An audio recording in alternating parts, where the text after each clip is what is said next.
তুমি কোন শহরের মাইয়া গো লাগে উড়া ধুরা তুমি কোন শহরের মাইয়া গো লাগে উড়া ধুরা তোমার যে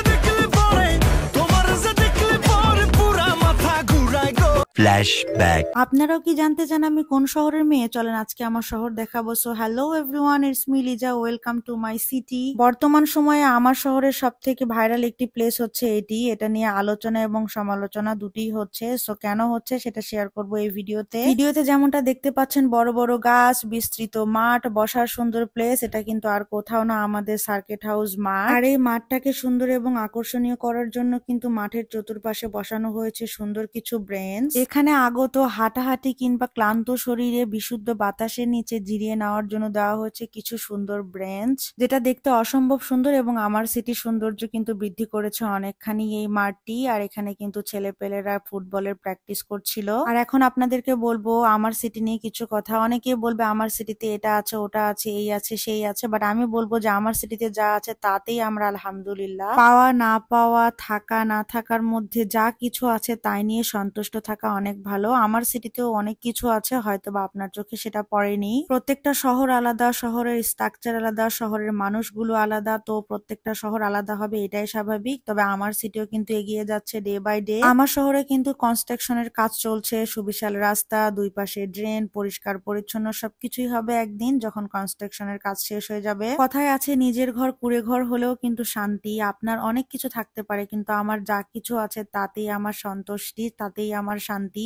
এটা আমার নিজের শহর, একান্তই আমার শহর। হ্যাঁ, হয়তো বা আমার শহরে অনেক কিছুই নাই, একদিন সবকিছুই হবে, বাট আমার শহরে যেটা আছে সেটা হয়তো আপনার শহরে নাও থাকতে পারে। যখন ঢাকায় থাকতাম অনেকেই জিজ্ঞেস করতো আমার হোম টাউন কোনটা, যদি বলতাম জয়পুরহাট অনেকেই চিনতে পারতো না, তখন অনেক কষ্ট লাগতো। সেই সাথে মনে হতো যে বাংলাদেশের 64 জেলার নাম জানে না, তার জন্য কষ্ট লাগা একদম সম্পূর্ণ বৃথা। আমি তো ভাই বাংলাদেশের 64 জেলার নামই জানি, আপনি যদি না জানেন সেটা আপনার ব্যর্থতা। সেই সাথে একটা প্রাপ্তির বিষয় হতো, আমার জেলাকে কেউ যে চিনতো না এমন কিন্তু না, যারা যারা আমার জেলাকে চিনতো তাদের কাছ থেকে যখন আমার জেলার সম্পর্কে অনেক ভালো ভালো কথা শুনতাম, তখন কেন জানি অন্তর থেকে একটা প্রশান্তি কাজ করতো।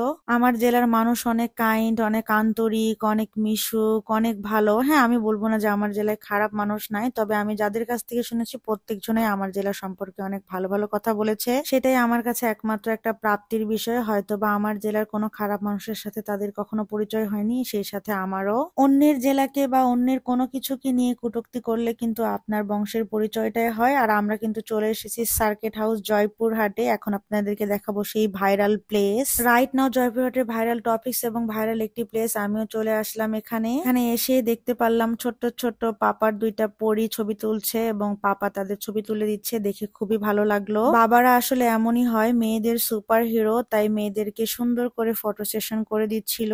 এই হচ্ছে সেই viral place circuit house road. Circuit house কিন্তু সামনেই, আর এই পাশে কিন্তু এই জিনিসটা বানানো হয়েছে। কিন্তু আলোচনা কেন হচ্ছে সেটা বলি। অনেক শহরে নিজের শহরের নামের সাথে আই লাভ লেখা থাকে, তো আমি অপেক্ষা করছিলাম আমার শহরের সাথে আই লাভ জয়পুরহাট কবে লেখা থাকবে, তো ফাইনালি হয়ে গেল। এটা অনেকটাই প্রাপ্তির বিষয়, কিন্তু আলোচনা হচ্ছে এই কালার নিয়ে। রেমবো কালার করাতে অনেকের কাছে ভালো লাগছে না, যে রেমবো কালার কেন করেছে, এক কালার করলে ভালো হতো, সব শহরেই তো সাদা কালার থাকে, এটা একটু অন্যরকম লাগছে। আমি জানি না কর্তৃপক্ষ কেন রেমবো কালার করেছে। আপনাদের কাছে রেমবো কালারটাই ভালো লাগছে নাকি সাদা কালার হলে ভালো হতো? কমেন্ট সেকশনে কমেন্ট করে জানাতে পারেন। সো ইয়েস, এখন আমি বলবো আমি কোন শহরের মাইয়া। আমি জয়পুরহাট শহরের মাইয়া। I love Joypurhat, I love my city. যারা জয়পুরহাটকে ভালোবাসে আই লাভ জয়পুরহাট লিখতে কিন্তু ভুলবেন না। দেন আমি চলে আসলাম আমার ফেভারিট রেস্টুরেন্ট নিউ ধানসিঁড়িতে। ধানসিঁড়ির প্রবেশ পথটা কিন্তু খুবই সুন্দর, যেটা দেখতে পাচ্ছেন ভিডিওতে। এই ওয়ালপেপারটা দেখে মনে হয় যেন জীবন্ত কিছু গাছ লাগানো, আমার কাছে তো খুবই ভালো লাগে। তারপরে চলে আসলাম উপরে,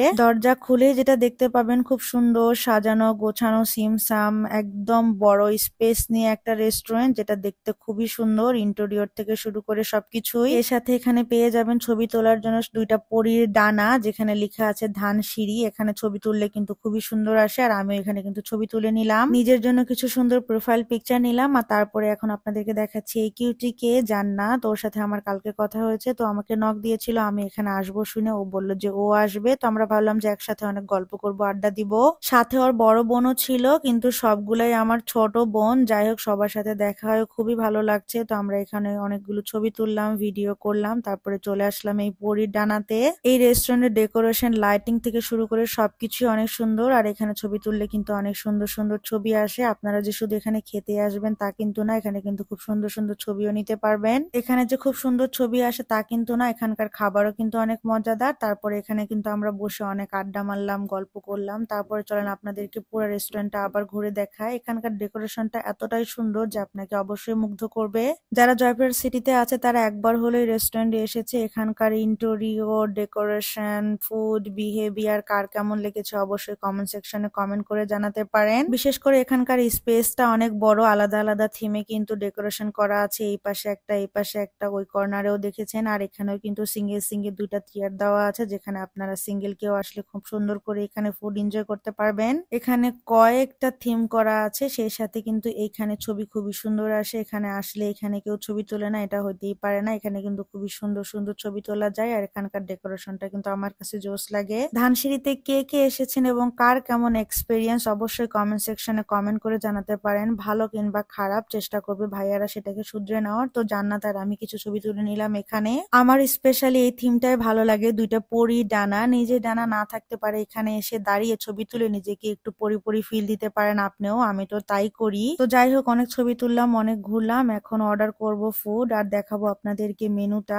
কি কি আছে ওনাদের। প্রথমেই আপনারা দেখতে পাচ্ছেন appetiser, rice, salad, soup. And ভিডিওটা পজ করে আপনারা মেনুটা দেখে নিতে পারেন, প্রাইস সহ দেওয়া আছে। এই পাশে ভেজিটেবল, চিকেন, পাস্তা, আর এই পাশে সি ফুড, বার্গার, কাবাব, লাচ্ছি, মিল্কশেক, পাস্তা, নান। আরো এই পাশে আছে ডেজার্ট সেট মেনু। চাইনিজ রেস্টুরেন্টে যা যা হয় সবই পাবেন। তো আমি প্রথমে অর্ডার করলাম মিক্স ক্যাসোনাট সালাদ, তারপরে এখানে মিক্স ফ্রাইড রাইস, তারপরে আমি এই পাশে আরো অর্ডার দিলাম চিকেন ফ্রাই 8 পিস, তারপরে এই পাশে অর্ডার দিলাম পিৎজা, যেটা কিনা 10 ইঞ্চ ছিল, চিকেন বারবিকিউ পিৎজা। দেন এখানে অর্ডার করেছিলাম আরো একটা থাই স্যুপ, সেই সাথে কোল্ড ড্রিঙ্কস তো থাকবেই। তো অর্ডারটা প্লেস করে দিয়ে বসে আড্ডা মারছিলাম, গল্প করছিলাম। কারণ আপনারা জেনে থাকবেন যে চাইনিজ রেস্টুরেন্টে কিন্তু গরম গরম কুক করে তারপরে সার্ভ করা হয়। তো আমরা এখানে বসে আরো আরো ভিডিও করছিলাম, ছবি তুলছিলাম। আর এরকম ফ্লাওয়ারের ডেকোরেশনটা তো আমার কাছে খুবই ভালো লাগে। কার কার এই ফ্লাওয়ারটা পছন্দ অবশ্যই কমেন্ট করে জানাতে পারেন। আর আমরা কিন্তু এখানে আরো আরো অনেক ছবি তুলি, গল্প করি, একসাথে অনেক সময় পার করি। এত সুন্দর প্লেস, এত সুন্দর লাইটিং, আমাদের ছবি তোলা ভিডিও করা যেন শেষই হচ্ছে না। তারপর আমি কিছু কথা বলি আমার সম্পর্কে।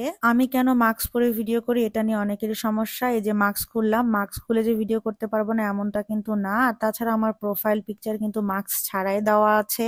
বেশি কিউরিসিটি থাকলে আমার প্রোফাইল পিকচার দেখে নেবেন। আমি কিন্তু কোনো কিছুই হাইড করছি এরকম কোনো কিছুই না। বর্তমানে আমি মাস্ক পরছি তার জন্য একটা কারণ আছে, সেটা আপনাদের সাথে অবশ্যই পরে শেয়ার করব।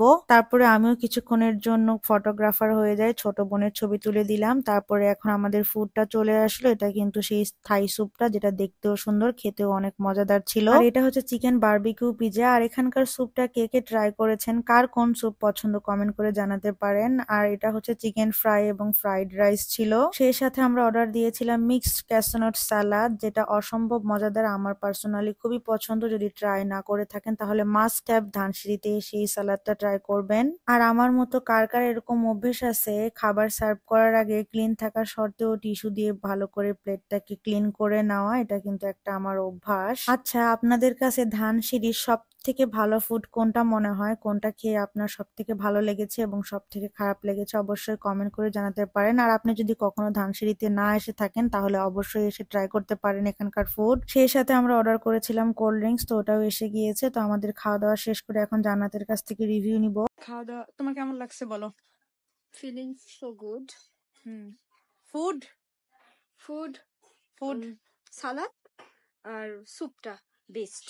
হ্যাঁ, আর আদার্স আদার্স আমি তো রাইস চিকেন বেশি খেতে পারিনি, ওই জন্য বলতে পারছি না, পার্সেল করছি।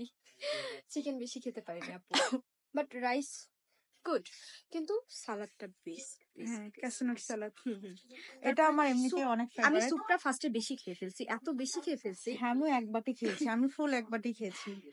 খুবই বেশি খারাপ। যাই হোক, আজকে আমি যে ট্রিটটা দিলাম কেমন লাগলো তোমার? খুবই ভালো লাগছে, খুবই। থ্যাংক ইউ দাও। অবশ্যই অবশ্যই, থ্যাংক ইউ থ্যাংক ইউ। ঠিক আছে, নেক্সট আবার দেখা হবে। আচ্ছা। ঠিক আছে, চলো। তো এখন চলে যাব বাসায়। অনেক সময় একসাথে ছিলাম, গল্প আড্ডা, খুবই সুন্দর একটা সময় কেটেছে, বুঝতেই পারিনি কখন এত রাত হয়ে গিয়েছে। অ্যান্ড আপনাদেরকে অনেক ধন্যবাদ আমার ফুল ভিডিওটা দেখার জন্য। দেখা হবে নেক্সট কোনো ভিডিওতে, ততদিন পর্যন্ত ভালো থাকবেন, সুস্থ থাকবেন, আমার পেজে ফলো দিয়ে আমার সাথে থাকবেন। আল্লাহ হাফেজ, বাই বাই।